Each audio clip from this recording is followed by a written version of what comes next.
बिस्मिल्लाहिर्रहमानिर्रहीम। अस्सलाम वालेकुम। आज मैं आपको आलू के समोसे बनाने की रेसिपी दूंगी।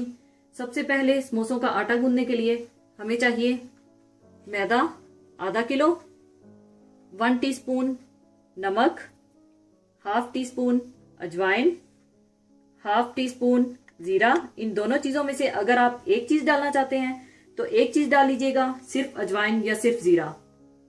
तेल 4 टेबल स्पून। और आलूओं के समोसों की फिलिंग के लिए मैश किए हुए उबले हुए आलू 6 से 7 अदद मीडियम साइज के आलूओं को छिलके उतारकर उबाल लीजिएगा और इन्हें थोड़ा थोड़ा मैश कर लीजिएगा और थोड़ा मोटा मोटा रखिएगा। अगर आप बिल्कुल मैश कर देंगे या बिल्कुल मोटा मोटा रखेंगे तो वो अच्छा नहीं लगेगा, इसलिए थोड़ा सा मैश और थोड़ा मोटा ही रखिएगा। और थोड़ा सा हरा धनिया चाहिए होगा।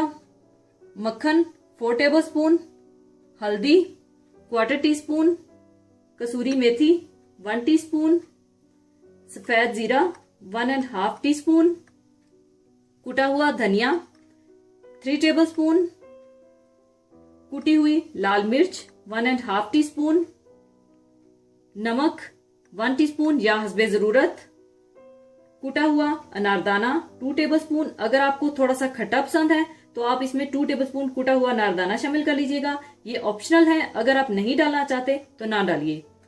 हरी मिर्चें 4 अदद, आप अपनी मर्जी से कम या ज्यादा भी कर सकते हैं। सबसे पहले आप मैदे में नमक, जीरा, अजवाइन और तेल डालकर अच्छी तरह से मिला लें।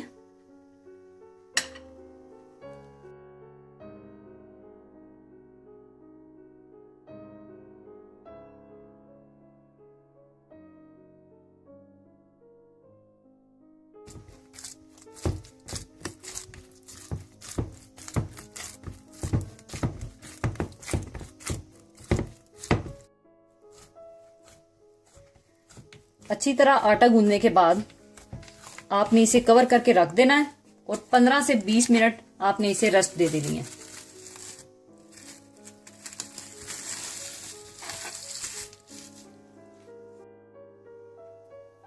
इसके बाद आप मक्खन गर्म कर लें।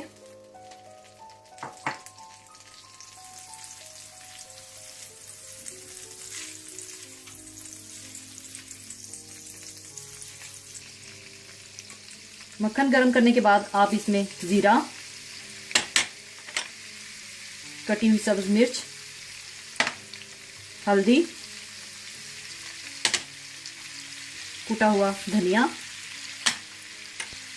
और कसूरी मेथी, इसे आप अच्छी तरह से मिला लें। और साथ ही आप कुटी हुई लाल मिर्च भी डाल दें, कूटा हुआ अनारदाना भी और नमक भी। थोड़ा सा आपने इसको भून लेना है, इसका कच्चापन आपने थोड़ा सा दूर कर देना है।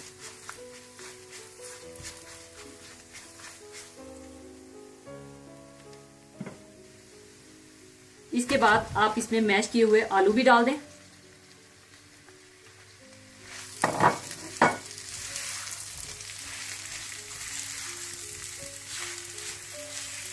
इनको अच्छी तरह से आप मिक्स कर लें और थोड़ा सा भून लें।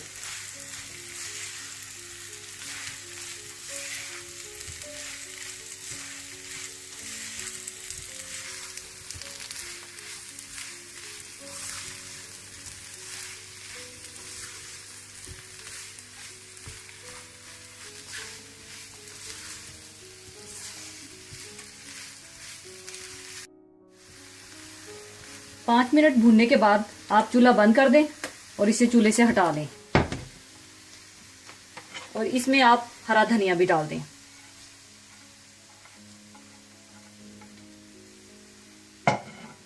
और इसे अच्छी तरह से आप मिला लें।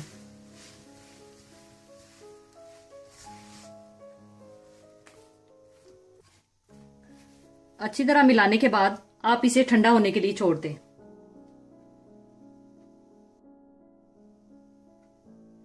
समोसों की फिलिंग ठंडी होने के बाद आप मैदा और गर्म पानी घोलकर लई तैयार कर लें। इसके बाद आप छोटा सा पेड़ा लेकर रोटी बेल लें।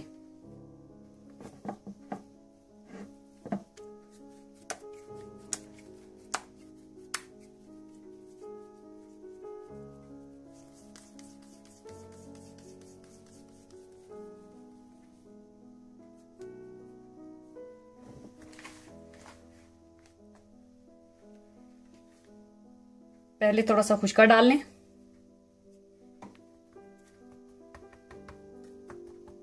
और फिर इसको आपने ओवल शेप में बेलना है।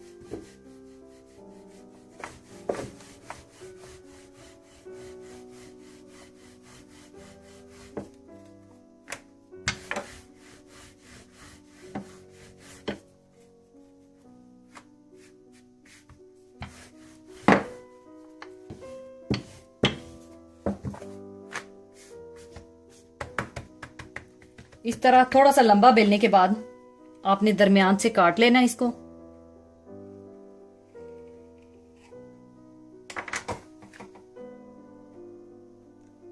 दरमियान से काटने के बाद आप इस तरह से लई लगा लें।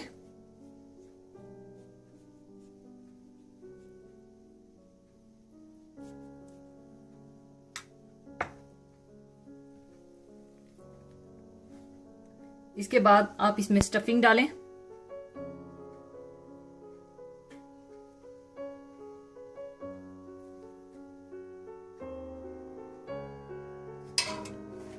और इस तरह से आप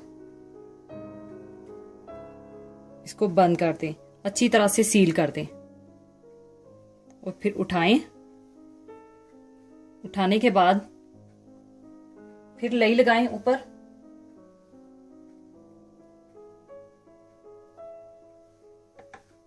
और लई लगाने के बाद आपने इस तरह ऊपर ये साइड इस तरह बंद कर देनी है और समोसे को आपने इस तरह से बिठा देना है, इस तरह।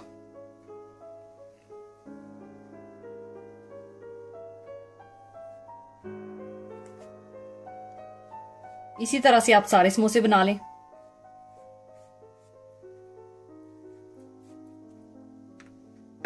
इस तरह से लई लगाने के बाद आप स्टफिंग डाल लें।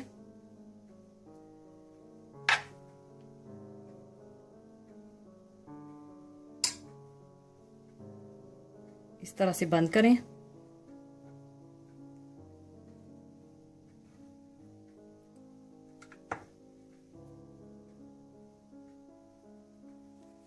इस तरह से उठाएं और इसको इस तरह बिठा लें और ऊपर से इस तरह से बंद कर दें।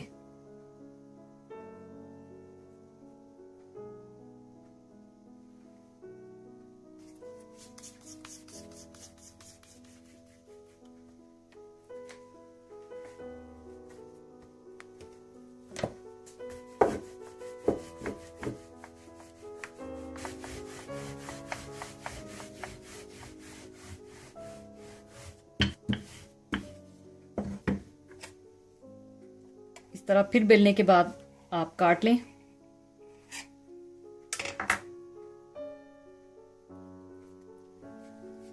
लई लगाएं फिर।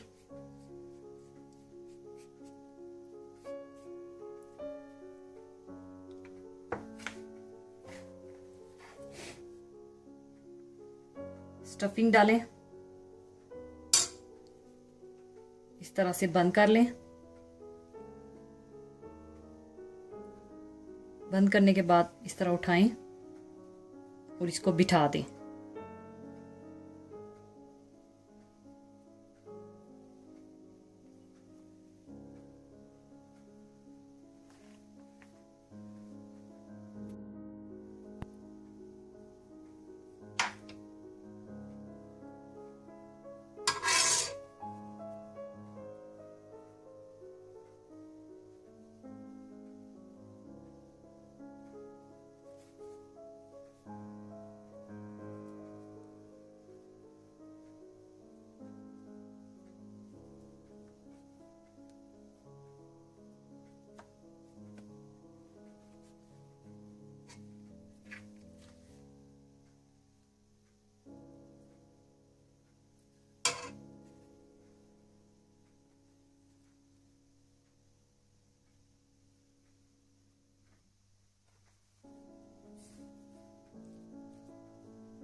सारे समोसे बनाने के बाद आप तेल गरम कर लें और समोसे तल लें। आधा किलो मैदे के साथ आपके तकरीबन 20 से 25 समोसे बन जाएंगे।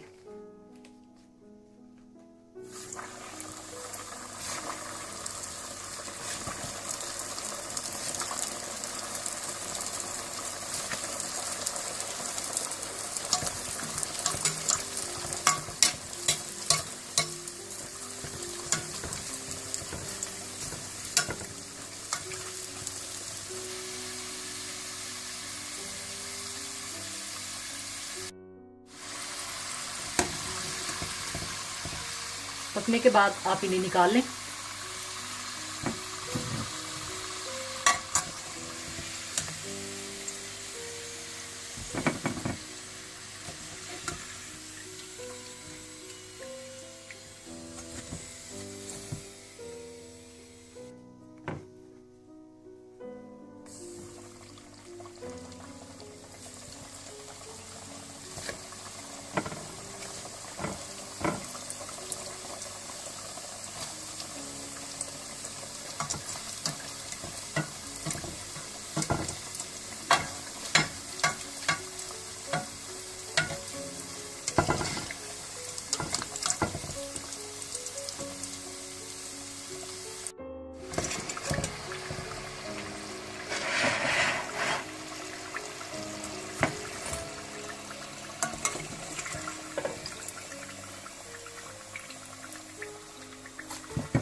लीजिए, आलू के समोसे तैयार हैं, जरूर बनाइएगा। और यहाँ पर मैं आपको एक टिप भी देती चलूं, मेरे वो बहन भाई या वो बच्चियां जिन्होंने अभी अभी कुकिंग शुरू की है, इनसे मैदे की रोटी बेलने के बाद आटा अच्छी तरह से हैंडल नहीं होता, तो आप रोटी को बेलने के बाद आप रोटी को दोनों साइडों से बिल्कुल थोड़ा थोड़ा सेक लगवा लें। और रोटी को आपने पकाना नहीं है, और सारी रोटियों को सेक लगवाकर ढक कर रख दें और फिर फिलिंग डालकर समोसे बना लें। इससे ये कि आपको समोसे का डो हैंडल करने में बहुत ही आसानी हो जाएगी, क्योंकि रोटी ठहर जाएगी और आप आसानी से हैंडल कर सकेंगे और बहुत अच्छे से समोसे बना सकेंगे। और जाने से पहले मैं आपके साथ एक बहुत ही खूबसूरत हदीस पाक शेयर करना चाहूंगी। हदीस पाक इस तरह से है, हजरत मोहम्मद सल्लल्लाहु अलैहि वसल्लम ने फरमाया, जो शख्स रमजान में किसी का रोजा खुलवाए तो इसके सिले में अल्लाह इसके गुनाह बख्श देगा और इसको जहन्नम की आग से निजात देगा, और अफ्तार कराने वाले को रोजादार के बराबर सवाब देगा, और रोजादार के सवाब में कोई कमी ना होगी। इसी के साथ ही मैं आपसे इजाजत चाहूंगी। अपना बहुत ख्याल रखिएगा, दुआओं में याद रखिएगा। अल्लाह हाफिज।